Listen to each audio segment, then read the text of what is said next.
Assalamualaikum warahmatullahi wabarakatuh. Nama saya Tendi Rustendi. NIM saya 220101010148. Penerapan bisnis intelijen dalam pengambilan keputusan akademik yang tepat untuk perguruan tinggi dengan memanfaatkan aplikasi feeder Dikti studi kasus pada Universitas Muhammadiyah Jakarta.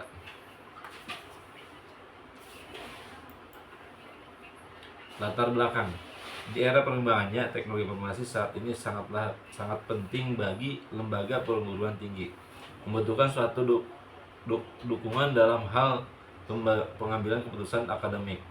Bisnis intelijen yang sering dibahas menjelaskan tentang suatu konsep dan metode bagaimana meningkatkan kualitas pengambilan keputusan berdasarkan sistem yang berbasiskan data transaksi jangka panjang.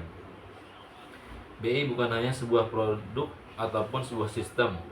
BI merupakan arsitektur dan kumpulan dari sistem operasional terpadu, seperti aplikasi pendukung keputusan dan basis data yang menyediakan kemudahan akses bagi komunitas terhadap data bisnis. Dalam BI terdapat muatan informasi yang berasal dari sumber data yang mengalami proses penyatuan, transformasi, dan pembersihan. Muatan ini mempresentasikan informasi aset, tapi BI sebenarnya lebih dari sekedar muatan karena juga mengungkapkan analisis yang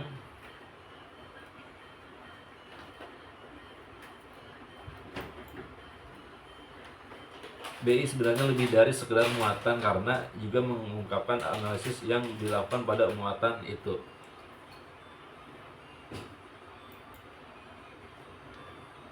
Aplikasi PD Dikti ini merupakan aplikasi yang menggunakan untuk mengelola data mahasiswa dan data perkuliahan masing-masing perguruan tinggi.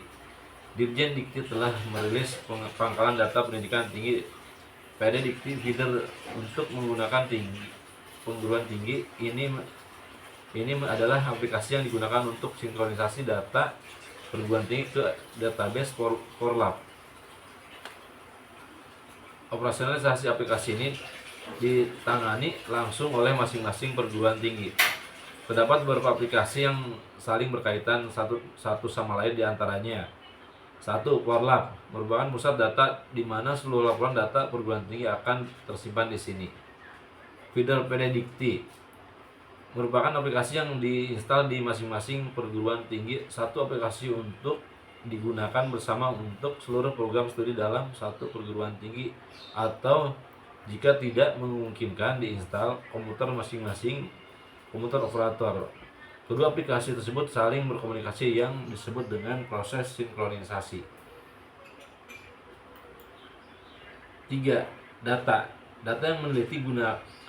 Data peneliti gunakan adalah data yang ada dalam aplikasi Feeder PD Dikti, yaitu data keaktifan mahasiswa. Data keaktifan mahasiswa adalah data aktivitas mahasiswa. Di sini perlu dijelaskan bahwa ada aktivitas mahasiswa merupakan data aktif mahasiswa dan data cuti mahasiswa digabung menjadi satu. 2. Jumlah dosen adalah jumlah seluruh dosen yang ada di perguruan tinggi. Dari data mahasiswa aktif dan jumlah dosen tersebut di atas, maka dilakukan langkah-langkah pembandingan risiko kecukupan antara jumlah mahasiswa dan jumlah dosen sebagaimana telah diatur dalam Permendikbud nomor 2 tahun 2016, di mana terdapat perhitungan rasio dosen terhadap mahasiswa. Dosen dan mahasiswa di sebuah program studi harus memiliki rasio yang ideal.